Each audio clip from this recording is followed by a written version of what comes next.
এবং অবজারভেশন 20 এই দুইটা পড়বো। আর পরে ওই দুইটা ইয়া করে ওই দুইটা পিডিএফ করে তারপরে আপনাদেরকে নেক্সট ক্লাসে শেষ করবে এটা। তো চ্যাপ্টার 19 আপনারা দেখতে পাচ্ছেন? চ্যাপ্টার অবজারভেশন 19 তো দেখতে জি পাচ্ছেন তো? দেখা যাচ্ছে। জি আচ্ছা, স্যার, জি দেখা যাচ্ছে। অবজারভেশনের 19 কি আছে? এখানে আছে যে রোগী আমরা দেখতে পাই যখন আমার কাছে আসলো ওষুধের জন্য,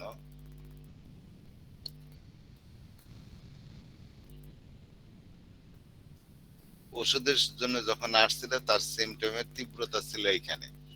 তারপরে 1 মাস পরে দেখি এখানে কি বলছে যে প্রথমে ক্লিয়ার লং লাস্টিং অ্যাগ্রাভেশন হয়, ওষুধ খাওয়ার পরেই তাদের একদম সুস্পষ্ট অ্যাগ্রাভেশন হয়, দেখা যায় তাদের এনার্জি লেভেল, তার মেন্টাল ইমোশনাল লক্ষণ এবং তার চিপ কমপ্লেট সবকিছুরই তার অ্যাগ্রাভেশন ঘটে।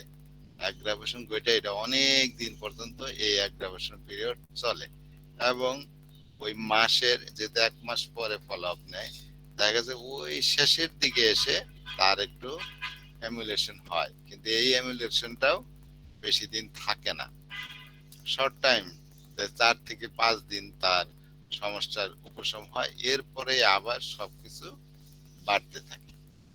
তো কোন রোগী আপনি ওষুধ দিয়েছেন, 1 মাস পরে এসে যখন আপনি 1 মাস পরে যখন ফলো আপ করতেছেন, রোগী দেখতেছেন যে তার ক্লিয়ার লং লাস্টিং অ্যাগ্রাভেশন ছিল এবং এরপরে ফলোড বাই ইমপ্রুভমেন্ট অ্যাপ্রক্সিমেটলি 70%, তারপরে তার 70% ইমপ্রুভমেন্ট হয়, কিন্তু সেটা হয় ফর 4 to 5 days, মাত্র 4 থেকে 5 দিনের জন্য।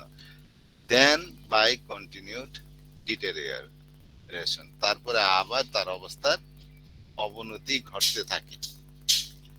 তাহলে রোগী প্রায় পুরা মাসই তার অ্যাগ্রাভেশন থাকে, শেষের দিকে এসে এই 4-5 দিনের জন্য সে সব দিকেই একটা উন্নতি ঘটে তার, কিন্তু এরপরেই আবার দেখা যায় সব দিকই তার খারাপ হতে থাকে।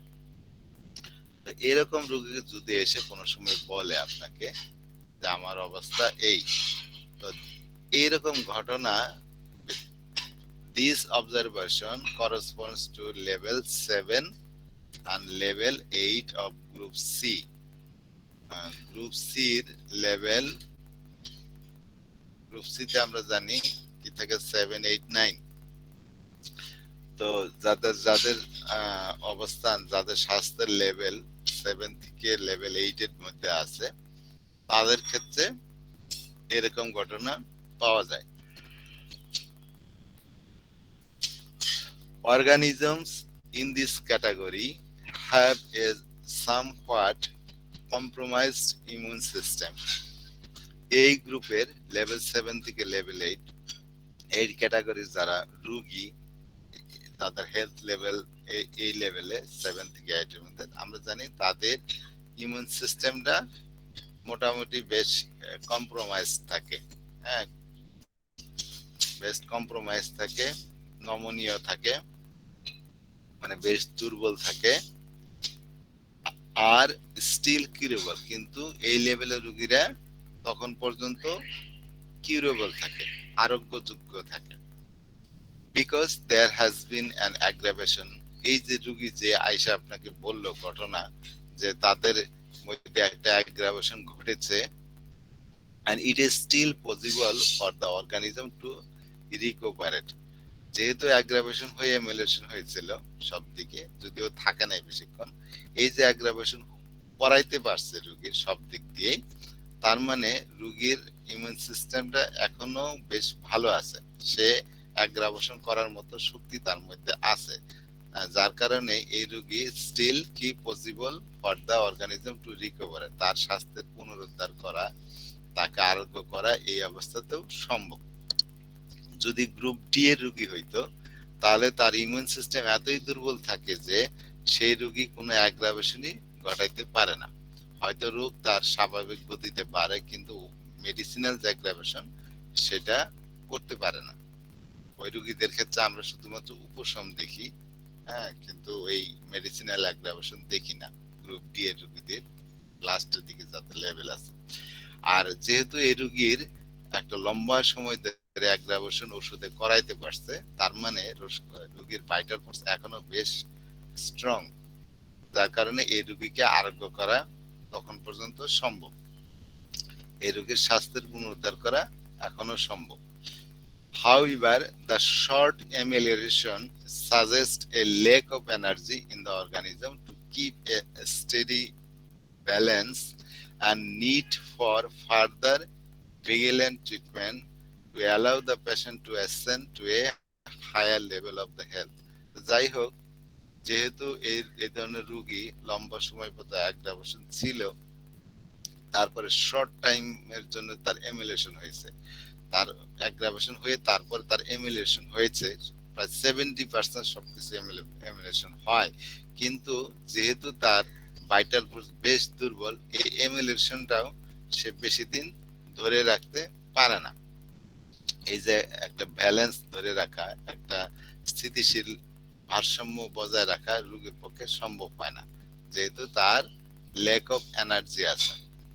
তো যার কারণে এই ধরনের রোগীকে আমাদেরকে আরো ভিজিলেন্ট ট্রিটমেন্ট দেব, আরো সতর্কতার সাথে ট্রিটমেন্ট করতে হবে, to allow the patient to ascend to higher level of the health. আমরা যদি খুব কেয়ারফুলি ট্রিটমেন্ট দেই, তাহলে আস্তে আস্তে রোগীর স্বাস্থ্যের লেভেল উন্নতি হবে, উপরের দিকে যাবে।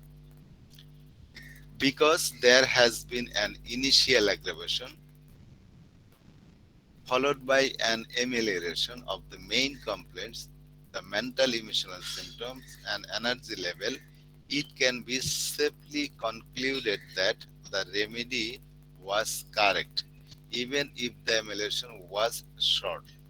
যেহেতু দেখেন এই রোগী ওষুধ দেওয়ার পরে শুরুতে তার একটা অ্যাগ্রাভেশন হয়েছে, যদিও সেটা লম্বা সময় ব্যাপী হয়েছে, তারপরে তার সব সিমটমের এমিলেশন হয়েছে এবং তার তার মেইন যে কমপ্লেন সেটাও কমেছে, মেইন কমপ্লেনও কমেছে, তার এনার্জি লেভেলও এটা উন্নতি হয়েছে, তারপরে তার যে চিপ কমপ্লেন্ট আছে সেগুলোরও উন্নতি হয়েছে। সব দিকে যেহেতু উন্নতি হয়েছে, তাহলে বোঝা যাচ্ছে যে অ্যাগ্রাভেশন হয়ে যখন তার মেন্টাল ইমোশনাল, তার চিপ কমপ্লেন, তার এনার্জি লেভেল সব দিকেই উন্নতি হয়, তার মানে আমরা যে ওষুধটা দিয়েছিলাম, আমরা এই উপসংহারে পৌঁছাতে পারি যে আমরা যে ওষুধটা দিয়েছিলাম ওষুধটা কারেক্ট, সঠিক, আমার ওষুধটা সঠিক, আমি যে নির্বাচনটা করেছি রোগীর জন্য সেই ওষুধটা একদম ঠিক আছে। ইভেন ইফ দ্য এমুলেশন ওয়াজ, যদিও তার এমুলেশনটা ছিল শর্ট টাইমের জন্য। There are, however, certain aspects that one should examine thoroughly in order to evaluate the case correctly. যাই হোক, এই রোগীর ক্ষেত্রে বিশেষ কিছু ক্ষেত্র আছে যেগুলোকে আমাদের থরলি এক্সামাইন করতে হবে, যাতে আমরা এই ওষুধটা যে যে প্রেসক্রিপশনটা দিয়েছি সেটা সঠিকভাবে মূল্যায়ন করতে পারি। সেটা কিরকম, আমরা নিচে আসি। যেরকম ধরেন, let's examine the cases of individual suffering from bronchial asthma. ধরে নেই যে আমাদের একটা রোগী আছে, যে রোগী ব্রঙ্কিয়াল অ্যাজমাতে ভুগতেছে, তার হাঁপানির সমস্যা আছে, শ্বাসকষ্ট আছে। আফটার টেকিং দ্য রেমেডি, আপনি ওষুধ তাকে দিলেন, ওষুধ খাওয়ার পরে the patient experiences A local and general aggravation, রোগীর যে লোকাল সিমটম যেটা শ্বাসকষ্ট সেটা বেড়ে গেছে এবং জেনারেল অ্যাগ্রাভেশন হয়েছে ফর অ্যাবাউট 20 days, প্রায় 20 দিনের মতো। এক মাস পরে তো আপনি ফলো আপ করছেন, প্রায় 20 দিনের মতো তার তার শ্বাসকষ্ট একই সাথে তার রোগী ভালো বোধ করে নাই, জেনারেলি ভালো বোধ করে, এরকম প্রায় 20 দিনের মতো ছিল। আফটার দিস পিরিয়ড, এই সময়ের পরে a local and general emulation follows, এরপরেই এই 20 দিন পরে যে রোগীর তার লোকাল লক্ষণ যে শ্বাসকষ্ট আছে এগুলো এবং একই সাথে তার সার্বদৈহিক উন্নতি ঘটে, হুইচ লাস্ট 5 or 6 days, সেটা হয়তো 4-5 দিন অথবা 5-6 দিন পর্যন্ত সেটা স্থায়ী ছিল, তার এমুলেশনটা এই 5-6 দিন পর্যন্ত কম ছিল এবং সব দিক দিয়ে রোগী ভালো বোধ করছিল। The patient dyspnoea gets increasingly worse every day thereafter, কিন্তু এরপরেই দেখা যাচ্ছে তাদের এই যে ডিসনিয়া শ্বাসকষ্টটা এটা আবার দিন দিন বেড়েই চলেছে।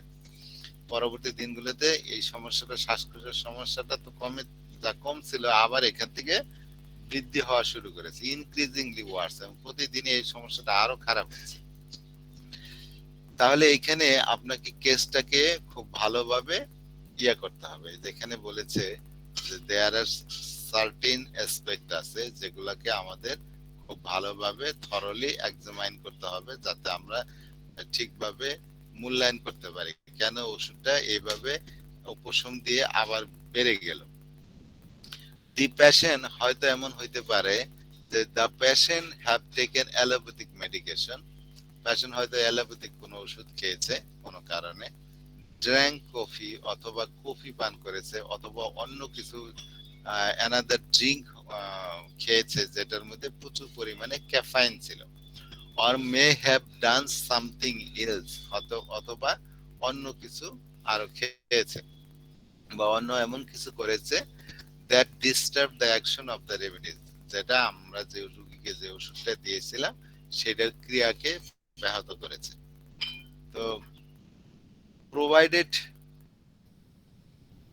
আচ্ছা, if this is the case, যদি এটাই ঘটনা হয় এই রোগীর ক্ষেত্রে, the antidotal interference must be removed. আপনি এগুলা তন্ন তন্ন করে খুঁজে দেখবেন যে রোগী এরকম কিছু করেছে কিনা, সে এমন কোনো মেডিসিন খেয়েছে কিনা যেটার কারণে তার অ্যান্টিডোট হয়ে গেছে। এমন যেরকম কফি খেলে ওষুধের অ্যাকশন নষ্ট হয়ে যায়, সে কফি পান করেছে কিনা, অথবা এমন কোন ড্রিঙ্কস খেয়েছে কিনা যার মধ্যে প্রচুর পরিমাণে ক্যাফাইন ছিল, অথবা এমন কিছু করেছে কিনা যেটা তার ওষুধের ক্রিয়াকে কি করছে, ডিস্টার্ব করছে, বিশৃঙ্খল করছে। যদি এরকম ঘটনা হয়, যদি আপনি দেখেন যে এরকম অ্যান্টিডোটাল ব্যাপার স্যাপার আছে, রোগী কফি পান করে, তাহলে প্রথমে কি করতে হবে, সেই অ্যান্টিডোটাল ইন্টারফেরেন্স গুলাকে আপনাকে অবশ্যই প্রথমে দূর করতে হবে। Provided the homoeopath waits long enough, হ্যাঁ, যদি তারপরে ধরে নেন যে রোগী যথেষ্ট পরিমাণে অপেক্ষা করেছে, the emulation will return without any further stimulation in most cases, সেক্ষেত্রে যদি রোগী যদি দেখেন এরকম কিছু উল্টা পাল্টা খেয়েছে যার কারণে ওষুধের অ্যাকশনে বাধাগ্রস্ত হচ্ছে, সেখানে দেখা যায় যে রোগী, হোমিওপ্যাথি ডাক্তার যদি বেশ কিছু সময়, বেশ লম্বা সময় একটু অপেক্ষা করে, তাহলে দেখা যায় যে ওষুধটা আবার কাজ করা শুরু করে, তার এমুলেশনটা আবার ফিরে আসে, এবং এই এনি ফার্দার স্টিমুলেশন, অন্য কোনো ওষুধ আর দেওয়ার দরকারই হয় না, ওই ওষুধেই দেখা যায় পরবর্তীতে তার উপশম হয়ে যায়। তো if the defence mechanism is too weak, যদি তার যে ডিফেন্স মেকানিজম যেটা আছে, শরীরের রোগ প্রতিরোধ ক্ষমতা, যেটা প্রতিরোধ ক্ষমতা অর্থাৎ যেটা ভাইটাল ফোর্স এক কথায়, সেটা যদি খুব বেশি দুর্বল হয়ে যায়, the organism may not be able to stabilize, সেখানে হয়তো শরীরটা পুনরায় এই যে নিজের ভারসাম্য ফিরিয়ে আনতে পারে না, সে স্টেবিলাইজ হতে পারে না। In this situation, one must repeat the same remedy in the same potency as long as symptoms are keynote for which the prescription was best. এক্ষেত্রে প্রথম কাজ হলো, যদি আমরা দেখি রোগীর সবকিছু উপশম হয়ে আবার বৃদ্ধি পাচ্ছে, তাহলে প্রথম আমাদের তন্ন তন্ন করে খুঁজে দেখতে হবে যে রোগী এমন কিছু করেছে কিনা যার কারণে ওষুধের ক্রিয়াটা ব্যাহত হচ্ছে, অ্যান্টিডোটাল ইন্টারফারেন্স হচ্ছে। তাহলে সেক্ষেত্রে আমাকে যেটা করতে হবে, প্রথমে সেটা রিমুভ করতে হবে। রোগী হয়তো কফি খাইতেছিল, বলতে হবে কফি খাওয়া বন্ধ করেন, অন্য কিছু যেটাই ওষুধের ক্রিয়াকে ব্যাহত করে সেটা থেকে তাকে মুক্ত করতে হবে আগে। এরপরে আপনি যথেষ্ট পরিমাণ আগে অপেক্ষা করবেন।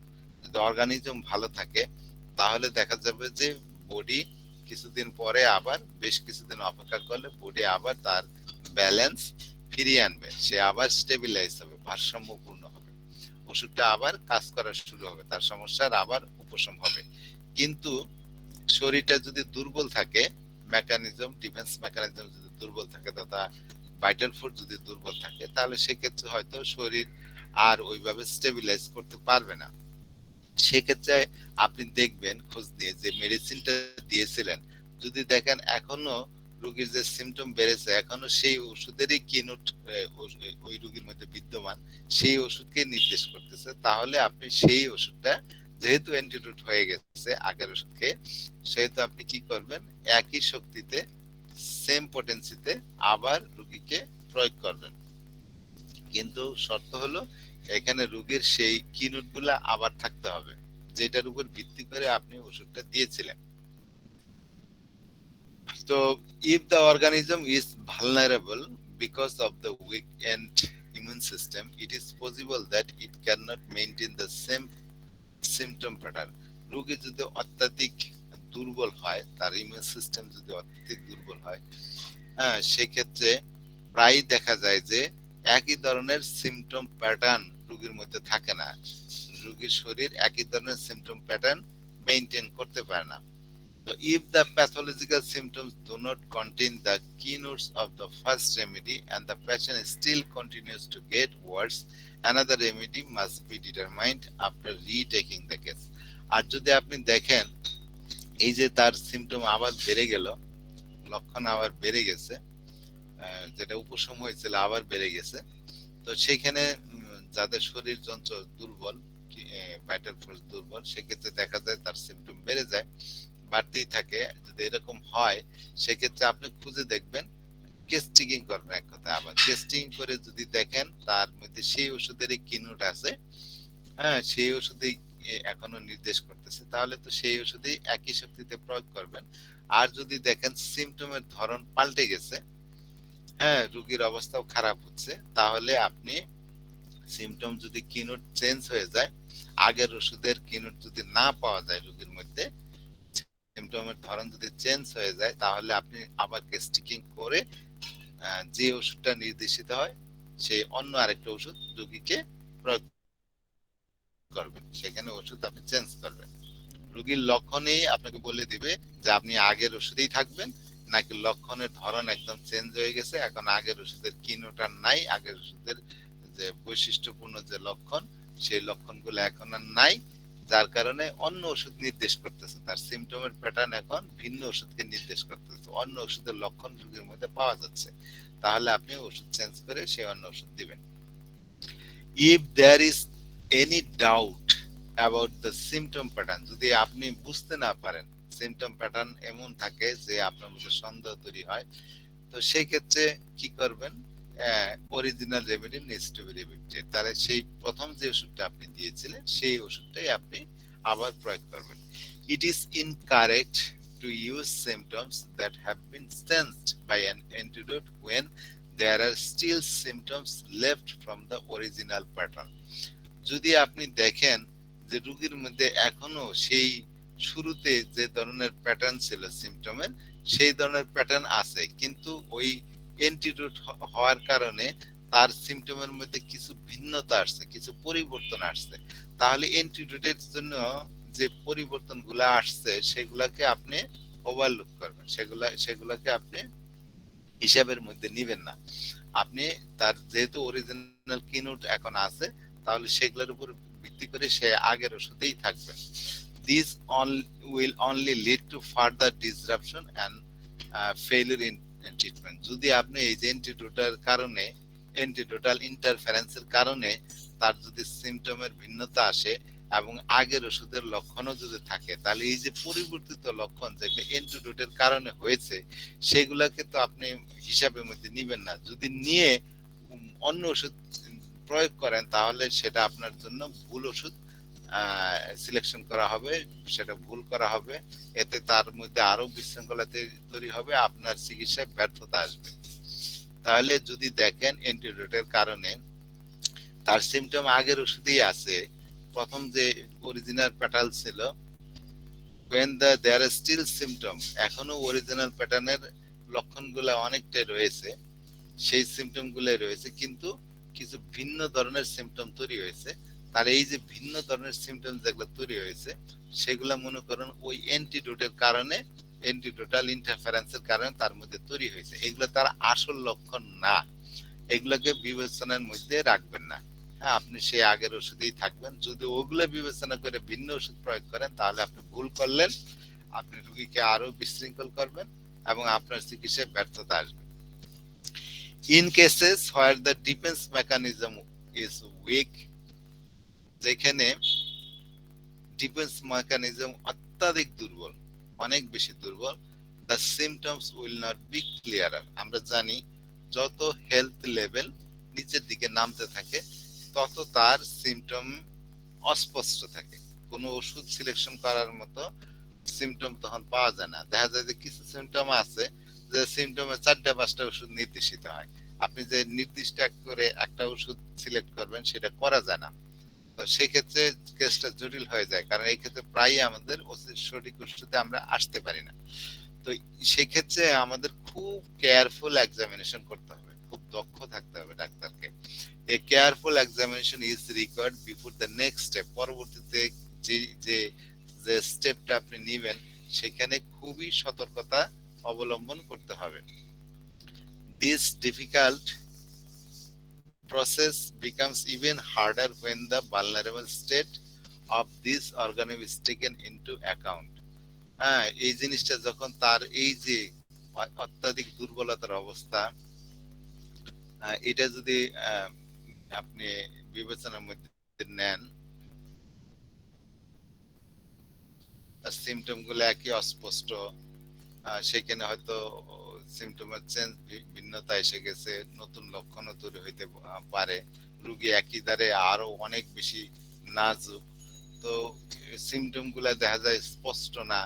তো এইগুলা মিলে যদি আপনি নতুন করে অন্য কোনো ওষুধ সিলেকশন করতে যান সেটা অনেক সময় দেখা যায় আরো জটিল করে ফেলে, মানে এই ধরনের রোগীদের চিকিৎসা করা অনেক কঠিন হয়ে পড়ে। Not only do they lack the strength of the present a clear symptom pattern, but the incorrect remedy will easily have a negative influence. এই ক্ষেত্রে তার অস্পষ্ট কিছু লক্ষণ দেখে, এমনিতে তো তার শরীরে শক্তি নাই, তার মধ্যে তার ওই অস্পষ্ট কিছু লক্ষণ দেখে যদি আপনি ভুল ওষুধ তার মধ্যে প্রয়োগ করেন তাহলে দেখা যাবে সেই ভুল ওষুধের ক্রিয়া তার মধ্যে নেগেটিভ ইনফ্লুয়েন্স ফেলবে। হ্যাঁ, একটা খারাপ একটা প্রভাব তার মধ্যে তৈরি হবে, এতে রোগীর অবস্থা আরো খারাপ হবে। But the incorrect remedy will easily have a negative, ওই কারণে এই খারাপ ইনকারেক্ট রেমেডি তার শরীরের মধ্যে একটা নেগেটিভ ইনফ্লুয়েন্স করবে এবং রোগীটা চিকিৎসা করা আরো কঠিন হয়ে পড়ে, রোগীকে আরো কমপ্লিকেটেড করে ফেলবে, আপনি ব্যর্থ হবেন। This demonstrate that the importance of extreme caution by homeopathy. এই জন্য হোমিওপ্যাথকে একদম শুরু থেকে প্রতিটা ক্ষেত্রে অত্যাধিক ভাবে সতর্ক থাকতে হবে, অতন্ত্র প্রহরী থাকতে হবে, কোনো জায়গায় ভুল করা যাবে না, প্রত্যেকটা ক্ষেত্রে খুব সতর্কতার সাথে প্রত্যেকটা স্টেপ আপনাকে গ্রহণ করতে হবে। তো এই ছিল আমাদের লেভেল কি বলে এই অবজারভেশন 19। সহজ করে বললে, কোন রোগী যদি আপনার কাছে আসে, আপনি ওষুধ দিলেন, ওষুধ দেওয়ার পরে তার সবকিছুরই বৃদ্ধি হলো এবং লাস্টের দিকে যেয়ে তার অনেক কমলো, দেখা যায় 70% তার লক্ষণ কমে গেছে, কিন্তু এই অবস্থাটা বেশি দিন থাকলো না, 4 দিন 5 দিন বা 6 দিন থাকার পরেই তার সমস্যাগুলো আবার কন্টিনিউয়াসলি খারাপ হতে লাগলো। এই অবস্থা যদি নিয়ে আসে, প্রথমে আপনি এই করবেন, যেহেতু রোগীর একটা অ্যাগ্রাভেশন ছিল, তারপরে তার এমুলেশন হয়েছিল, তার মানে এই রোগীর ওষুধ যেটা দিয়েছেন সেটা আপনার সঠিক ছিল, যেহেতু তার সব দিক দিয়ে উপশম ছিল, এবং এই রোগীর স্বাস্থ্য লেভেলও এখনো বেশ ভালো, যেহেতু অ্যাগ্রাভেশন ঘটাইতে পারছে, তারপরে এমুলেশন হয়ে যায়, তার মানে এই রোগীর লেভেল গ্রুপ সি লেভেল 7 থেকে লেভেল 8 এর ভিতরে যারা আছে তাদের মধ্যে এরকম ঘটে। আর এরকম যদি হয় সেক্ষেত্রে এখন আমরা আর আশা করি। তো শেষের দিকে যে বাড়লো, এটা কেন বাড়লো, এটাকে আপনাকে খুঁজে দেখতে হবে, যে অ্যাকচুয়ালি দেখা যাবে যে কোনো করে খুঁজবো যে রোগী কোনো অ্যান্টিটোটাল কিছু করেছে কিনা, সে কফি খেয়েছে কিনা বা অন্য কোনো অ্যালোপ্যাথিক ড্রাগ ইউজ করতেছে কিনা বা এমন কিছু উপায় অবলম্বন করতেছে যেটা তার ওষুধের ক্রিয়াকে ব্যাহত করছে। যদি এরকম হয় তাহলে আমরা যে জিনিসটা করব তার এক কথায় তখনকার সিমটম সবই আমাদেরকে টেস্টিং করে দেখতে হবে। যদি দেখেন যে ওষুধ যেটা দিয়েছিলেন অ্যান্টিডোটাল ফ্যাক্টর হয়েছে, তাহলে প্রথম যে কাজটা করবেন আপনি তার অ্যান্টিডোটাল ফ্যাক্টর গুলো রিমুভ করবেন। রিমুভ করার পরে আপনাকে প্রথমে অপেক্ষা করতে হবে। অপেক্ষা করে যদি রোগীর ভাইটালিটিটা স্ট্রং থাকে তাহলে দেখা যাবে যে রোগী আবার এমিলেশন ঘটবে। হ্যাঁ, বেশ কিছুদিন অপেক্ষা করলে দেখবেন যে তার অবস্থা আবার ব্যালেন্সে চলে আসতেছে। আর যদি এরকম না হয় তাহলে সেক্ষেত্রে আপনি কি করবেন, কেস্টিং করে দেখবেন যে লক্ষণগুলো কেমন, লক্ষণটা কি আগের ওষুধের কিনুটি আছে নাকি চেঞ্জ আসছে। যদি দেখেন যে তার আগের ওষুধের কিনুটি আছে তাহলে আপনি ওষুধ চেঞ্জ করবেন না, সেই একই শক্তিতে আগের ওষুধ রিপিট করবেন। আর যদি দেখেন যে সিমটম যা আছে সে আগের কিনুট কিছুই নেই, সিমটম সম্পূর্ণ ভিন্ন হয়ে গেছে, হ্যাঁ, সিমটম সম্পূর্ণ ভিন্ন হয়ে গেছে, এখন অন্য একটা ওষুধ নির্দেশ করতেছে, তাহলে আপনি অন্য ওষুধ দিবেন। আর যদি দেখেন আরেকটা অবস্থা যে আগের ওষুধের লক্ষণই আছে কিন্তু রোগীর মধ্যে কিছু পরিবর্তিত লক্ষণ দেখতে পাচ্ছেন, আগের ওষুধের কিনুটের সাথে আসলে কিছু নতুন কিছু পরিবর্তিত অবস্থা দেখতে পাচ্ছেন, তাহলে বুঝবেন এই যে নতুন কিছু পরিবর্তিত অবস্থা এটা তার অ্যান্টিডোটাল ইন্টারফারেন্সের কারণে হয়েছে। এগুলাকে আপনি হিসাবের মধ্যে নিবেন না, এগুলার মধ্যে এগুলার ওভারলুক করে আগের ওষুধে আপনি বহাল থাকবেন। আর ওগুলো যদি হিসাবের মধ্যে নিয়ে কোনো ওষুধ দেন তাহলে সেটা রোগীর মধ্যে আরো নেগেটিভ ভাবে কাজ করবে এবং আপনার চিকিৎসা ব্যাহত হবে এবং ব্যর্থতা আসতে পারে। তো মোটামুটি এই তো ছিল আমাদের এই অবজারভেশন 19। রোগীর অবস্থা যদি খুবই দুর্বল থাকে সেখানে একটা সমস্যা তৈরি হয়, যত বেশি রোগীর অবস্থা দুর্বল হয় তত তার সিমটমের অস্পষ্টতা আসে, নতুন সিমটম আসলে সেগুলো স্পষ্ট থাকবে না, সেখানে চিকিৎসা করাটা আরো কঠিন হয়ে পড়ে। এই অবস্থায় কখনোই ভুল করা যাবে না, আপনি যদি ভুল ওষুধ প্রয়োগ করেন তাহলে আরো রোগীর অবস্থা আরো খারাপ হবে, রোগী দেখা যায় আপনি আর ভালোই করতে পারবেন না, সেগুলো রোগীর মধ্যে একটা নেগেটিভ ইফেক্ট ফেলবে। আচ্ছা এবার আসেন 20 নাম্বার, আজকে 20 পর্যন্ত পড়বো আর 21 নাম্বার এটা আমাদের পুরো এখানে নাই, 21 আর 22 এই দুইটা নেক্সট ক্লাসে পড়বো, এই দুইটা পড়লেই শেষ হয়ে যাবে। এরপরে এই লেভেল অফ হেলথের একটা সামারি আছে, একটা চ্যাপ্টার, এই সামারি পড়ে তারপরে এই বই শেষ হয়ে যাবে। তো 20 নাম্বারে কি দেখেন, the patient has been feeling worse for an entire month. আপনি আপনার কাছে রোগী যখন আসলো দেখেন এই যে গ্রাফ দেখে বোঝা যায় যে রোগী পুরা মাসটাই তার অ্যাগ্রাভেশন ছিল, তার যে চিপ কমপ্লেন তার পুরা মাসটাতেই অ্যাগ্রাভেশন ছিল, কিন্তু এই যে ফিজিক্যাল জেনারেল এই দিক দিয়ে এই দিকে কিন্তু তার অ্যাগ্রাভেশন নাই, এটা বরঞ্চ আগের চেয়ে একটু তীব্রতা কমেছে, কিন্তু তার যে চিপ কমপ্লেন সেটার অ্যাগ্রাভেশন ছিল, তাহলে রোগী পুরো ইন্টার মান্থেই সে খারাপ অনুভব করেছে। তো this situation is typical for patient from group C because they have been using allopathic medication. এগুলা গ্রুপ সি এর রোগী যারা অ্যালোপ্যাথিক মেডিসিন ব্যবহার করে তাদের ক্ষেত্রে এরকম হয়। তো গ্রুপ সি তে কারা আছে, আমরা 7, 8, 9, 7, 8, 9 আর আছে গ্রুপ সি তে লেভেল 7, 8, 9 আর 10, 11, 12 হলো গ্রুপ ডি। তো এই গ্রুপ সি রোগীদের মধ্যে এরা তো প্রায়ই বিভিন্ন অসুখে ভোগে এবং প্রায়ই দেখা যায় অ্যালোপ্যাথিক ওষুধ খায় তারা, হয়তো রিউমেটিক আর্থ্রাইটিসের রোগী আসছে আপনার কাছে যে সব সময় স্টেরয়েডের উপরে আছে অথবা কোনো পেইন কিলার খায় সব সময়, তো বা অ্যাজমার রোগী সবসময় ব্রঙ্কোডাইলেটর ইনহেলার ইউজ করে। তো যে সমস্ত রোগী সবসময় অ্যালোপ্যাথিক ওষুধ খায়, অ্যালোপ্যাথিক ওষুধের মধ্যে আছে, এই ধরনের রোগীর ক্ষেত্রে এরকম ঘটনা প্রায় ঘটে যে তার যে মেইন যে সিমটম আপনার ওষুধ খাওয়ার পরে বেড়ে গেছে। এটা কারণ থাকে যে আপনি একদিকে অ্যালোপ্যাথিক ওষুধে টাকা চাপা দিচ্ছে আর আপনি এদিকে যদি সঠিক ওষুধ দেন, হোমিও ওষুধ কি করে তার চাপা দেওয়ার সিমটম গুলাকে বের করে নিয়ে আসতে চায়, যার কারণে তার মেইন লক্ষণটা বেড়ে যায়। তো যেহেতু আচ্ছা আমরা পড়ি, পড়লে বুঝতে পারবো। আপনারা শুনতে পাচ্ছেন তো? জি স্যার, শুনতে পাচ্ছি। জি, আচ্ছা জি স্যার। আচ্ছা। দিস জি স্যার, শোনা যাচ্ছে স্যার, আচ্ছা ক্লিয়ার। আচ্ছা আচ্ছা this situation is typical for patients from group C because they have been using allopathic medication. Following the homeopathic remedy, the organism tries to overcome past suppression, and the symptoms previously controlled by allopathic drugs will now be aggravated. Local complaints become increasingly worse. তাহলে ওই কথাই যে এই ঘটনা ঘটে group C এর রোগীদের মধ্যে যারা অ্যালোপ্যাথিক ওষুধ খাচ্ছে, ফলোইং দ্য হোমিওপ্যাথিক ট্রিটমেন্ট। এখন এর ভিতরে আপনি হোমিওপ্যাথিক ওষুধ দিয়েছেন, তার শরীর যন্ত্র কি করছে, tries to overcome the past substance, অতীতে যে চাপা দিছিল অ্যালোপ্যাথিক ওষুধে সেটা কি করতেছে, সে এই চাপা দেওয়া লক্ষণগুলো তখন ওভারকাম করার চেষ্টা করে, এগুলোকে মুক্ত করার চেষ্টা করে।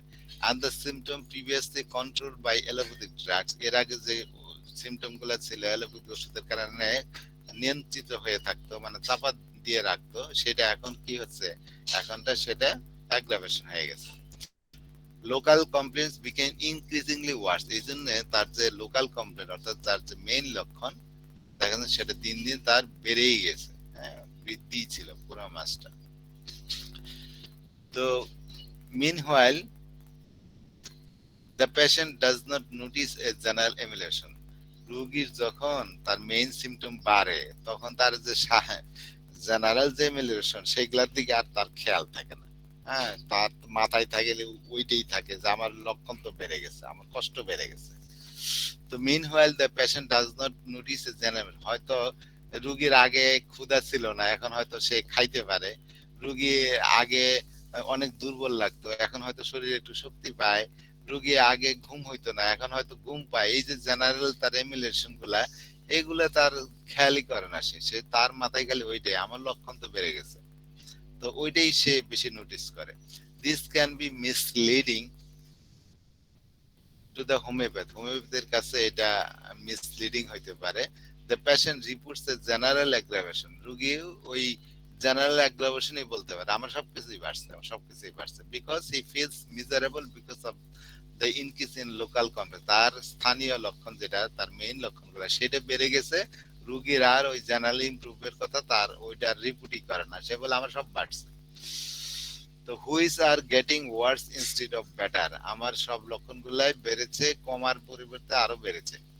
আপন ফার্দার ইনভেস্টিগেশন, আপনি যখন তখন যদি আরো তন্ন তন্ন করে খোঁজ খবর নেন, ইনভেস্টিগেট করেন, there appears to be some emulation of the mental emotional লক্ষণ, তখন আপনি দেখতে পাবেন আরো ভালো করে যদি তন্ন তন্ন করেন রোগীর মাঝে, দেখবেন যে তার বেশ কিছু মেন্টাল ইমোশনাল সিমটম কমেছে। ওই যে কথাই বললাম, দেখা যায় এখন আগে রোগীরা অনেক সময় আমি এমনও দেখেছি যে মাকে তার সন্তান নিয়ে আসছে, মেয়ে নিয়ে আসছে, মায়ের হয়তো বাতের ব্যথা ছিল, ওষুধ দেওয়ার পরে রোগী বলতেছে আমার সব বেড়ে গেছে, তো সব বেড়ে গেছে। তখন আমি রুগী কথা আমার কিছুই কমে নাই, কিন্তু রুগীর যে ছেলে সে বলতেছে যে আগে তো খালি চিৎকার চেঁচামেচি করতো ইয়ের মধ্যে ব্যথায়, এখন চিৎকার পারে না কিন্তু, হ্যাঁ তো এখন আর আগের মতো চিৎকার না। রুগী এসে বলতেছে যে আমার সব বেড়ে গেছে, কিন্তু সন্তান এসে বলতেছে আগে ব্যথা হইলে রুগী চিৎকার করতো, চিল্লাইতো, কিন্তু এখন আর ওগুলো করে না। তার মানে সে একটা ভালো অনুভব সে করে, কিন্তু তার লোকাল লক্ষণ বেড়ে যাওয়ার কারণে তার ওই অনুভূতিটা ওইটা মাথার মধ্যেই আসে না। হয়তো রুগী বলতে পারে যে আগে খাইতো না এখন বেশ খায়, আগে তো খেতেই পারতো না, কিন্তু রুগী হয়তো এটা উল্লেখ করে না, তার এই টেন্ডেন্স তারা এসে বলে। তো যাই হোক, আপনি ফার্দার ইনভেস্টিগেট করবেন, ইনভেস্টিগেট করে দেখবেন যে তার অনেক মেন্টাল ইমোশনাল লক্ষণ, হ্যাঁ তার এনার্জি লেভেল এগুলো উপশম হয়েছে। দিস ইন্ডিকেট দ্যাট, এটা ইন্ডিকেট করে যে দ্য রেমেডি ইজ কারেক্ট, তার ওষুধটা ঠিক, তার লোকাল লক্ষণ বেড়েছে, তার মেইন লক্ষণ হয়তো বেড়েছে, কিন্তু আপনি ফার্দার ইনভেস্টিগেট করে দেখলেন তার মেন্টাল ইমোশনাল সিমটম এর বেশ কিছু ক্ষেত্রে উন্নতি হয়েছে, তার এনার্জি লেভেলের উন্নতি হয়েছে। আর এটাই নির্দেশ করে যে আপনি যে ওষুধ দিয়েছেন সেটা correct, even though the patient does not feel that he is getting better, যদিও পেশেন্ট অনুভব করে না যে সে গেটিং বেটার, সে ভালো উন্নতি হচ্ছে তার। The homeopath should be content, হোমিওপ্যাথকে এই ক্ষেত্রে সন্তুষ্ট থাকতে হবে, সে তার রোগীর কথায় মিসলিড হওয়া যাবে না।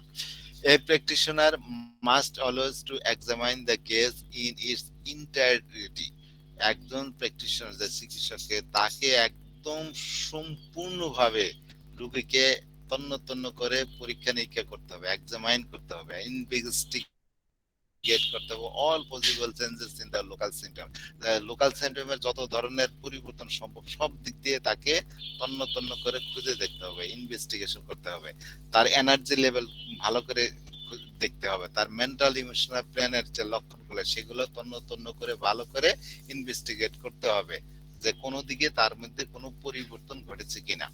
Cases that are characterized by an enduring aggravation in physical symptom have deep pathology, যে সমস্ত রোগীর এরকম ইনডিউরিং অ্যাগ্রাভেশন লম্বা সময় ধরে একটা স্থায়ী যে তার সব অ্যাগ্রাভেশনই হচ্ছে, দীর্ঘস্থায়ী যে অ্যাগ্রাভেশন হয় তার মানে তার ফিজিক্যাল লিপটন যদি এরকম দীর্ঘস্থায়ী অ্যাগ্রাভেশন হয় তার মানে তার প্যাথোলজিটা অনেক ডিপে আছে, গভীরে, তার প্যাথোলজিটা বেশ গভীর। The organism needs time to fully reveal the effect of the remedy, এই সমস্ত ক্ষেত্রে বেশ সময়ের দরকার ওষুধের ইফেক্টটা প্রকাশ পাওয়ার জন্য।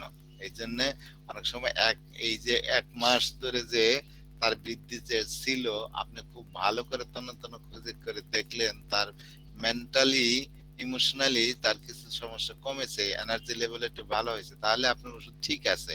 আর যেহেতু দীর্ঘস্থায়ী তার অ্যাগ্রাভেশন ফিজিক্যাল লক্ষণ, যেহেতু চিপ কমপ্লেক্স যেটা দীর্ঘস্থায়ী ভাবে তার অ্যাগ্রাভেশন হয়েছে তার মানে তার এই প্যাথোলজিটা বেশ গভীরে, এই ক্ষেত্রে আপনাকে আরো সময় দিতে হবে, তার ওষুধের ইফেক্টটা পুরোপুরি ভাবে রিভিল হতে প্রকাশ পেতে আপনাকে আরো টাইম দিতে হবে। Therefore the practitioner must wait, সেখানে প্র্যাকটিশনারকে অবশ্যই at least 2 or 3 months, ওই 1 মাস যথেষ্ট না, আরো 2 থেকে 3 মাস পর্যন্ত আপনি অপেক্ষা করবেন before any changes in the patient's main symptomatology will become evident, এই যে তার মেইন যে লক্ষণ সেটা সুস্পষ্টভাবে বোঝার জন্য আপনাকে আরো 2-3 মাস অপেক্ষা করতে হবে, কমপক্ষে 2-3 মাস অপেক্ষা করলে আপনি সুস্পষ্টভাবে তার মেইন সিম্পটমের পরিবর্তনগুলা আপনি তখন বুঝতে পারবেন। Mistake are often easily made in this type of case, এই ধরনের রোগীর ক্ষেত্রে আমরা প্রায়ই মিস্টেক করে ফেলি, ভুল করে ফেলি, and error will cause the case to become completely befuddled, এই ক্ষেত্রে এই যদি আমরা ভুল করি সেক্ষেত্রে আরো সম্পূর্ণভাবে কেসটাকে আরো জটিল করে ফেলে, আমরা হয়তো ওষুধ চেঞ্জ করে ফেললাম বা ভিন্ন ওষুধ দিয়ে ফেললাম, এতে তো রোগী ভালো হবে না, রোগীর জন্য নির্দেশিত ওষুধেই রোগী ভালো হবে। যদি এইরকম উল্টাপাল্টা করি তাহলে আপনি কেসটাকে আরো জটিল করে ফেললেন, হতবিহ্বল করে ফেললেন, খারাপ বানায় ফেললেন রোগীটাকে। If a patient from group D reports that she is feeling worse 1 month after taking the remedy, the prescription was most certainly incorrect despite any possible minor changes in the general symptomatology, আর যদি রোগী group D তে থাকে, যদি আপনি স্বাস্থ্যের level নির্ধারণ করার প্রয়োজন এইটাই, যদি আপনি রোগীর স্বাস্থ্যের লেভেল আগে নির্ধারণ করতে পারেন তাহলে এই যে ওষুধ দেওয়ার পরের মূল্যায়নগুলো আপনি সঠিকভাবে করতে পারবেন। যদি দেখেন এই রোগীটা যে রোগী তার আপনার কাছে মেটাস্টেটিক ক্যান্সার আসছে, আপনি দেখলেন এই রোগীটা তার স্বাস্থ্য লেভেল গ্রুপ ডি তে আছে, তাহলে গ্রুপ ডি এর রোগীদের ক্ষেত্রে আপনি কখনোই এই মেডিসিনাল অ্যাগ্রাভেশন এটা পাবেন না। সেখানে যদি গ্রুপ ডি এর ক্ষেত্রে সাধারণত ওষুধ দিলে আপনার শুধু এমিলেশনে হয়, কারণ তার মধ্যে যে তার যে শরীরে যে ডিফেন্স মেকানিজম তথা ভাইটাল ফুড যেটা আছে সেটা খুবই খুবই দুর্বল থাকে, যার কারণে সে একটা অ্যাগ্রাভেশন ঘটানোর মতো শক্তি তার মধ্যে থাকে না, যার কারণে সঠিক ওষুধ বলে তারপরে তার মধ্যে আমরা শুধু উপশমই আমরা দেখতে পাই। যদি এমন দেখেন গ্রুপ ডি এর রোগী পেশেন্ট গ্রুপ ডি তে আছে, কিন্তু আপনি ওষুধ দেওয়ার পরেও তার সিমটমের অ্যাগ্রাভেশন হয় নাই, বরং তার খারাপই হচ্ছে, তার মানে আপনার ওষুধটা ভুল হয়েছে, ওষুধটাই ঠিক হয় নাই, বরঞ্চ রোগীর তার স্বাভাবিক গতিতে তার রোগটা বেড়ে যাচ্ছে। তো এই জন্যে লেভেল অফ হেলথ নির্ধারণ করা জানাটা খুব জরুরি, যাতে আপনার ওষুধ দেওয়ার পরে তার সঠিক মূল্যায়নটা আপনি করতে পারবেন, যদি লেভেল অফ হেলথ আপনার জানা থাকে। গ্রুপ ডি এর রোগীদের মধ্যে তাদের ভাইটাল ফোর্স খুবই দুর্বল থাকে, সে মেডিসিনাল অ্যাগ্রাভেশন করাতেই পারে না। তো যেহেতু গ্রুপ ডি এর রোগী, তার মেডিসিনাল অ্যাগ্রাভেশন হয় নাই, মানে তার যদিও দেখা যায় তার যে সিমটম গুলো আছে, সিমটম গুলো খারাপই আছে, যদিও রোগীর কিছু সম্ভাব্য হয়তো ছোটখাটো কিছু জেনারেল সিমটোমেটরি চেঞ্জ আপনি দেখতে পাবেন, কিন্তু এতে মানে এটা তার জন্য সঠিক ওষুধ হয় নাই। গ্রুপ ডি রোগীদের জন্য সঠিক ওষুধ হলে শুধুমাত্র উপশম দেয়। যেহেতু এখানে উপশম দিচ্ছে না, তার মানে ওষুধটা আপনার ঠিক হয়নি। These cases are incurable, এই ধরনের রোগীগুলা ইনকিউরেবল থাকে। The homeopath's main objective is to palliate the pathological symptoms. হোমিওপ্যাথদের এই যে এরকম ধরেন যাদের মেটাস্টেটিক ক্যান্সার আছে, এই ধরনের রোগীর ক্ষেত্রে আপনার উদ্দেশ্যই থাকে রোগীকে যতটা পারেন উপশম দেওয়া, হ্যাঁ, তার প্যাথোলজিক্যাল সিমটম যেগুলো আছে সেগুলাকে আপনি যতটা পারেন তাকে কমানো, যাতে রোগী ভালো থাকে, ভালো অনুভব করে, সে যাতে একটু স্বস্তি পায়। So either the remedy was totally wrong, allowing the pathology to run its natural course. আপনি যে ওষুধটা দিয়েছেন সেটার কারণে তার সিমটম গুলা স্টেডিলি বাড়তেই আছে, তার মানে আপনি ওষুধ দিয়েছেন এটা তো রং হয়েছে, বরং প্যাথোলজি তার স্বাভাবিক গতিতেই বেড়ে যাচ্ছে। or the remedy had a partial but disruptive effect, অথবা ওষুধ যেটা দিয়েছেন সেটা সাময়িক মানে আংশিক কিছু মিলছে, যার জন্য তার হয়তো কিছু সিমটমের পরিবর্তন হইতে পারে, কিন্তু মেইন কমপ্লেক্স গুলো আরো বাড়ছে। আর আংশিক এর কারণে এটা হয়তো তার মধ্যে আরো নেগেটিভ ইফেক্ট হয়েছে, রোগীর মধ্যে আরো বিশৃঙ্খল অবস্থা তৈরি করেছে, which lead the pathology to aggravate, এবং সেই ক্ষেত্রে রোগীর প্যাথোলজিটাকে আরো অ্যাগ্রাভেশন হয়েছে। In both cases it is necessary to find a befitting remedy. দুই ক্ষেত্রেই যেখানে দেখবেন যে তার গ্রুপ ডি এর রোগী, প্রথম কথা হচ্ছে আপনার এই গ্রুপগুলো বের করতে হবে, লেভেল অফ হেলথ চিনতে হবে, রোগী যে এই লেভেল অফ হেলথের শেষের দিকে লেভেল আছে 10, 11, 12 দিকে আছে, এরকম রোগী যদি আপনি দেখেন, স্বাস্থ্যের স্তর যদি আপনি নির্ধারণ করতে পারেন, তাহলে বুঝলেন যে এই রোগী গ্রুপ ডি তে আছে। আর গ্রুপ ডি এর রোগীদের ক্ষেত্রে আপনি অ্যাগ্রাভেশন, মেডিসিনাল অ্যাগ্রাভেশন হয় না, সেখানে সবসময় একটা ওষুধ যদি সঠিক পড়ে সেটা তার মধ্যে একটা উপশম দেয়। তো রোগী যেহেতু এখানে যার উপশম হয় নাই, বরং তার সমস্যাটা আরো বেড়েই চলেছে, হয়তো মাইনর কিছু চেঞ্জ আসছে তার জেনারেল লক্ষণে, কিন্তু রোগী যেহেতু গ্রুপ ডি তে, তাহলে তার বুঝতে হবে যে এই রোগীর সঠিক ওষুধ পড়লে তার একটা উপশম দিত, যেহেতু উপশম দেয় নাই, তার মানে আমাদের ওষুধটা যেটা দিয়েছে সেটা সঠিক হয় নাই, অথবা পার্শিয়াল ভাবে আংশিকভাবে মিল ছিল, আংশিকভাবে মিল হওয়ার কারণে সেটাও রোগীর মধ্যে পজিটিভ রিয়াকশন হয় নাই, নেগেটিভ রিয়াকশন হয়েছে, যার কারণে তার সমস্যাটা দিন দিন আরো খারাপই হয়েছে। এই ক্ষেত্রে আমাদেরকে কি করতে হবে, আরো যথাযথ ভালোভাবে কেস টেকিং করে তার জন্য আরো উপযুক্ত মেডিসিন খুঁজে বের করতে হবে। When patient from group D is treated successfully, যদি গ্রুপ ডি এর মধ্যেও যারা লেভেল 10 এ আছে এদের অবস্থা তো একটু ভালো, আর লেভেল 12 এ যারা আছে তাদের অবস্থা তো অত্যাধিক খারাপ, তো গ্রুপ ডি এর রোগী যাদের লেভেল 10 সেগুলোর মধ্যে হয়তো ঠিকমতো ওষুধ পড়লে অনেক রোগী হয়তো ভালোর দিকে আসতে পারে, ইনকিউরেবল থেকে কিউরেবল হইতে পারে। তো সেই ক্ষেত্রে when the patient from group D is treated successfully, আপনি যদি সফলতার সাথে তাদেরকে ট্রিটমেন্ট দিতে পারেন for 2 to 3 years, তাহলে 2 বছর বা 3 বছর ধরে তার চিকিৎসা করতেছেন, চিকিৎসা করার পরে তার লোকাল সিমটম কমেছিল, eventually an aggravation may occur, দেখেন 2-3 বছর তার উপশম হওয়ার পরে, বেশ অবস্থার উন্নতি হওয়ার পরে, তারপরে দেখা যায় তার মধ্যে একটা অ্যাগ্রাভেশন ঘটলো, এরকম কিন্তু ঘটতে পারে। কেন ঘটতে পারে? তার কারণ হলো ওই রোগীর এতদিন তার স্বাস্থ্যের লেভেল অনেক নিচে ছিল, তার ইমিউন সিস্টেম ছিল খুবই দুর্বল, খুবই দুর্বল। এখন আপনি 2-3 বছর ধরে তার চিকিৎসা করতেছেন, করতে করতে তার হেলথ লেভেলটাকে হয়তো আপনি একটু বাড়াইতে সক্ষম হয়েছেন। এখন তার স্বাস্থ্যের লেভেলটা বেশ উন্নত হয়েছে, ভালো হয়েছে।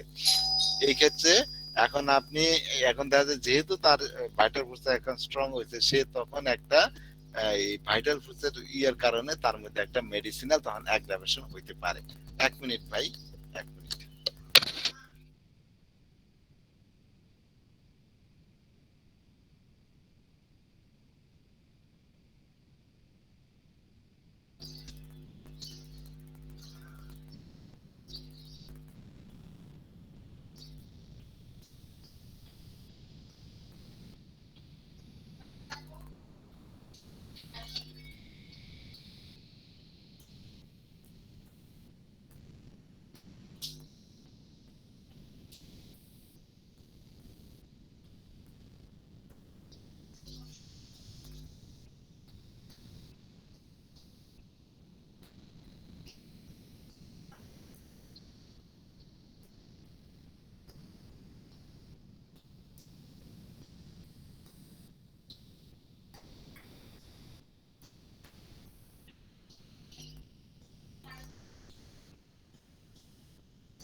হ্যালো,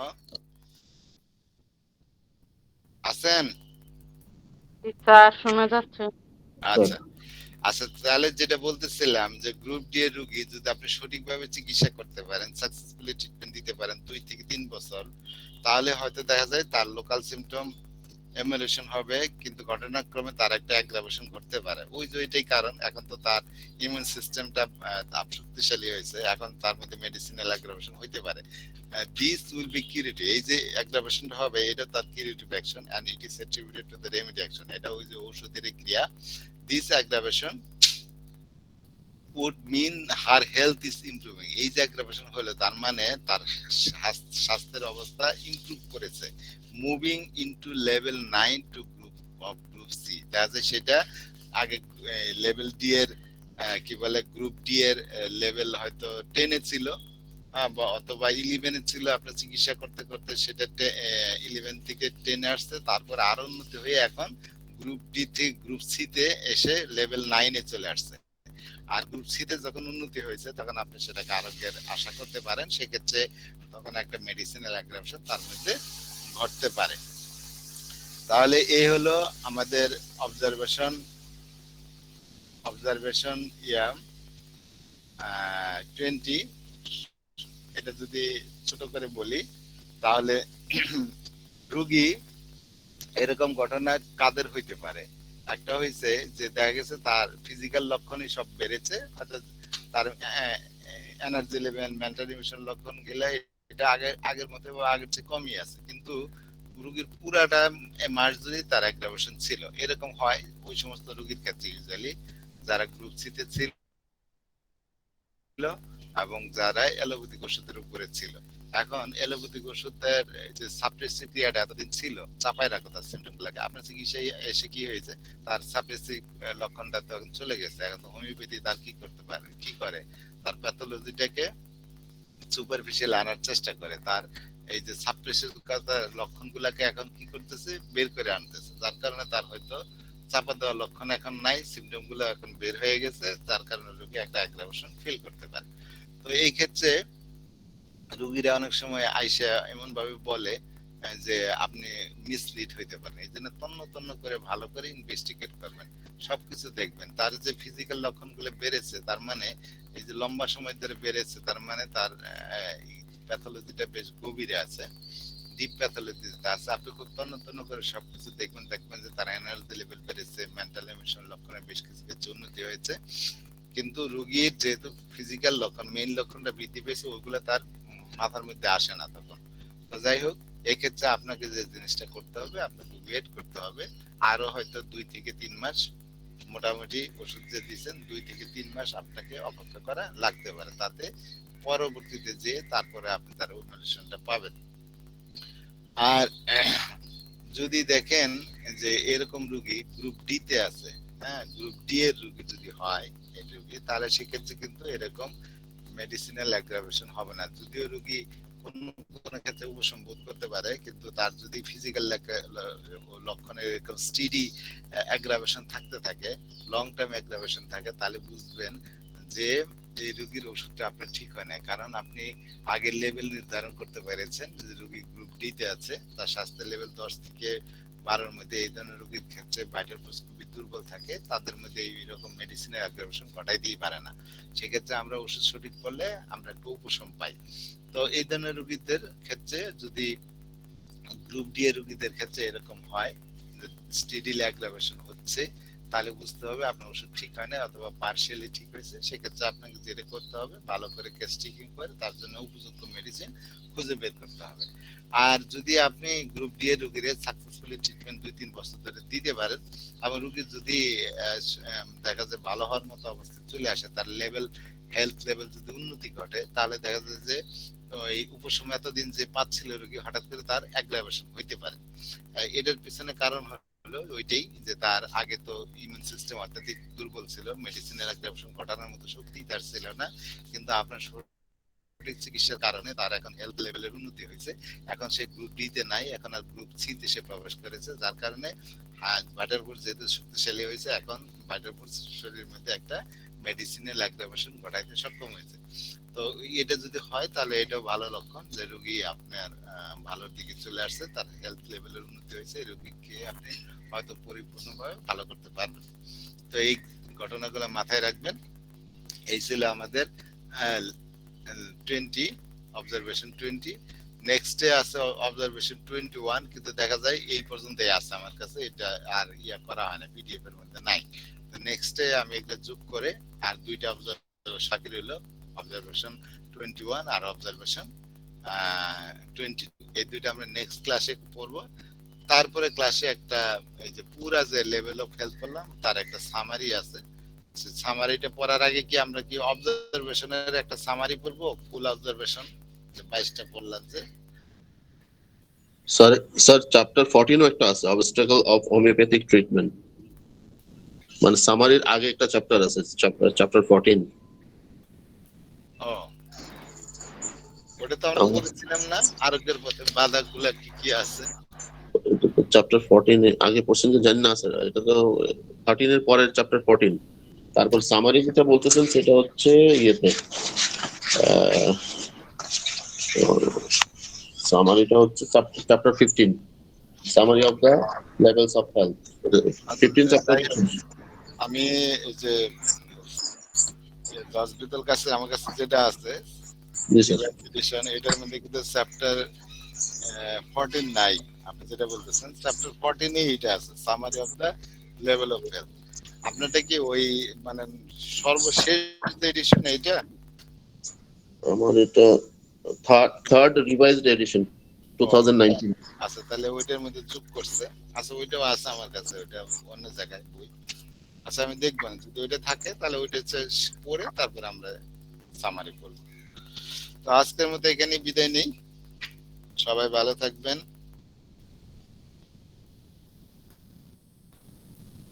কারো কিছু জিজ্ঞেস করা থাকলে 5 মিনিটের মধ্যে জিজ্ঞেস করতে পারেন। আমার একটা ছোট প্রশ্ন, যে অনেকে যে বললেন যে রুগী এলোপ্যাথিকও খাচ্ছে, আবার আমাদের কাছে আসছে ওষুধের জন্য, এ তো লেভেল দিক থেকে অনেক নিচে, লেভেল সি তে আছে। এরা লেভেল সি এর রুগীরা বেশিরভাগে এলোপ্যাথিও খায়, হোমিও খায়। এখন আমার স্যার প্রশ্ন হচ্ছে যে একই রোগের জন্য আসলে এত ব্যথা নিয়ে আসছে, এলোপ্যাথিকও খাচ্ছে, আর আমাদের হোমিও দেওয়া যাবে কিনা বা দিলে কাজ করবে কিনা? অনেকে আছে না এই ধরনের, অত হার্টের সমস্যা আছে, দাঁতের ব্যথা নিয়ে আসছে আমার কাছে, দাঁতের ব্যথার ওষুধ দিন। এখন একই রোগের জন্য কি আমরা এই দুই ধরনের মেডিসিন খাওয়া যায় কিনা স্যার? শুনেন, এইখানে আমরা যেটা পড়লাম, যেটা যে রোগীর অ্যালোপ্যাথিক ওষুধ হয়তো খাচ্ছিল, তাদের মধ্যে এরকম অ্যাগ্রাভেশন হয়, এইখানে কিন্তু বলে নাই যে আগের ওষুধই সে চালাচ্ছে, এটা বলে নাই। বলছে যে আগে যেটা অ্যালোপ্যাথিক ওষুধে নিয়ন্ত্রণ করে রাখতো, এখন তো আপনার চিকিৎসায় আসছে, এখন তার অ্যালোপ্যাথিক ওষুধ খাচ্ছে না, আপনার চিকিৎসাতেও আপনার ওষুধের কারণেই হোক আর এলোপ্যাথি ওষুধ না খাওয়ার কারণে হোক, এটা এখন বেড়ে যাচ্ছে তার লক্ষণগুলো। তো যাই হোক, মোট কথা হলো কিছু কিছু ক্ষেত্রে আমাদের বাধ্য হয়ে ওই জিনিসটা করতে হয়, আপনি যেটা বললেন। তো ধরেন এমন রোগী যে দীর্ঘদিন স্টেরয়েড খেয়ে আসছে, বা এমন শ্বাসকষ্টের রোগী এত বেশি সমস্যা সংকুল যে আপনার ওষুধ খেয়ে, হোমিও ওষুধ খেয়ে আপনি তার অ্যাগ্রাভেশনটা থামাইতে পারতেছেন না, রোগীর এখন মানে ডেঞ্জার অবস্থায় চলে যেতে পারে। তো সেক্ষেত্রে আপনি কি করবেন? সেক্ষেত্রে আপনাকে আবার ওই ওষুধ ব্যবহারের করতে হবে। এই জন্য আগের যে চ্যাপ্টার গুলোতে আমরা পড়েছি সেখানে তো বলেছি যে রোগীকে আবার হয়তো অ্যালোপ্যাথিক ওষুধে মানে ফিরে যেতে হয়, অ্যালোপ্যাথি ওষুধ খাওয়াইতে হয়। অ্যালোপ্যাথি ওষুধ খেলে মনে করেন যে আপনি অ্যাজমা রোগী, কারণ প্রচন্ড ভাবে বেড়ে গেছে, রোগীর শ্বাস বন্ধ হয়ে গেছে, তখন তো আপনি কি আর ওখানে বসে থাকার উপায় নেই। তখন সেখানে হয়তো নেবুলাইজ করলেন, অথবা তাকে ব্রঙ্কোডাইলেটর এগুলো ইউজ করা হইলো। তাহলে এই ক্ষেত্রে এগুলা করা যেতে পারে, তখন বাধ্য হয়ে আমাদের করতে হয়। অন্যান্য আরো যারা ডাক্তাররা বলছে সেখানেও বলছে যে এখানে একবার ওষুধ ছাড়ানো যায় না রোগীকে, সেখানে আমাদেরকে কি করতে হয়, অ্যালোপ্যাথি ওষুধের ভিতর দিয়েই আমাদের ট্রিটমেন্ট শুরু করতে হয়। তো যখন আস্তে আস্তে হোমিও ওষুধ খেতে খেতে এবার কয়েকবার ধরেন হয়তো অ্যালোপ্যাথি ওষুধ তার খেতে হয়েছে, এর ভিতরে আপনি আবার হোমিওপ্যাথি ওষুধ চালাইছেন, এরপরে আবার হয়তো অত্যাধিক বেড়ে গেছে, আবার বাধ্য হয়ে অ্যালোপ্যাথি ওষুধ খেতে হয়েছে। এভাবে সঠিকভাবে যদি আপনি ওষুধ দিতে পারেন তাহলে কিছুদিনের পরে দেখবেন যে রোগীকে আর অ্যালোপ্যাথি ওষুধ খাওয়াতে হচ্ছে না, রোগী আর অ্যালোপ্যাথি ওষুধ ছাড়াই সেগুলো নিজের থেকেই সেগুলা সে মানে সহ্য করার মতো ক্ষমতা তার মধ্যে জন্ম নেবে, তখন সেগুলাকে সহ্য করতে পারবে। অ্যালোপ্যাথি ওষুধ ছাড়াই রোগী তখন চলতে পারবে। হ্যাঁ, কিন্তু শুরুর দিকে হয়তো তার কয়েকবার অ্যালোপ্যাথিক ওষুধ খাওয়া লাগতে পারে। এরকম হলে বাধ্য যদি হন তাহলে তো করতে হবে আপনাকে, ওইভাবে চিকিৎসা আগায় যেতে হবে। কিন্তু আপনি যদি সঠিকভাবে ওষুধ দিতে পারেন তাহলে দেখা যায় একটা টাইমের মধ্যে তার ওষুধটা আর অ্যালোপ্যাথিক ওষুধটা লাগতেছে না। এইটাই। আর বিদ্যুৎ কাছে অনেক সময় বলছেন যে এমনও হয় যে হোমিও চিকিৎসা করার পরে দেখা যায় যে ওষুধ দেওয়ার পরে সিমটম অস্পষ্ট, কোনো ওষুধ পাচ্ছেন না, রোগীর অবস্থা খুবই খারাপ, তখন এলোপ্যাথিক ওষুধের কাছে রুগীকে হয়তো পাঠাই দিলেন যে এখন কিছু পারছেন, আপনি হসপিটালে যান বা যে কোনো ভাবে একটা উপায় অবলম্বন করেন। সে তো এলোপ্যাথিক ওষুধ খেয়ে ওই অবস্থাটা কমাইলো। এরপরে যখন আবার রুগীর কাছে আসে তখন ডাক্তার টেস্টিং নিয়ে দেখা যায় তার সিমটম গুলা আবার তার প্যাটার্ন গুলা একদম স্পষ্ট ভাবে কোন ওষুধের লক্ষণ ধরা পড়ে। এটা অনেক ক্ষেত্রে ঘটে, এটা বিদর কাজ বলছেন। তো যাই হোক, ওইটাই হচ্ছে কথা, যদি যেখানে আপনি বাধ্য হয়ে করতে হয় সেখানে তো করতে হবে, তাহলে তো রুগী আপনার চিকিৎসাটাই বাদ দিবে। সেক্ষেত্রে করতে হবে, কিন্তু আপনি যদি সঠিকভাবে ওষুধ দিয়ে থাকতে পারেন তাহলে একটা টাইমে তার অ্যালোপ্যাথিক ওষুধ আর লাগবে না। আর কেউ কিছু বলবেন? ও, এই ক্ষেত্রে যারা সেন্ডিসেমাল ব্যবহার করেন, একটা পটেন্সি দিয়ে অপেক্ষা করেন, এক্ষেত্রে 50 মিলিসেমালের ওষুধ হলে বেস্ট, যদি কখনো অ্যালোপ্যাথিক ওষুধের ভিতর দিয়ে আমাদের চিকিৎসা করতে হয়, যেটা যে ওষুধটা আমরা ডেইলি তাকে খাওয়াতে পারি। আর সেন্ডিসিমালও দেওয়া যায়, সেক্ষেত্রে অবশ্যই সেন্ডিসিমালটা লোয়ার পটেন্সিতে দিতে হবে, হয়তো 30 পাওয়ার এরকম। সেক্ষেত্রে আপনাকে হয়তো ডেইলি ডোজ দিবেন আপনি, হ্যাঁ, প্রতিদিনই তাকে ওষুধ খাওয়াই যেতে হবে, ডিস্টিল ওয়াটারে দিয়ে হয়তো আপনি ডেইলি ডেইলি খাওয়াইতে হবে। আর কেউ কিছু বলবেন? আচ্ছা, তাহলে সবাই ভালো থাকেন। আসসালামু আলাইকুম।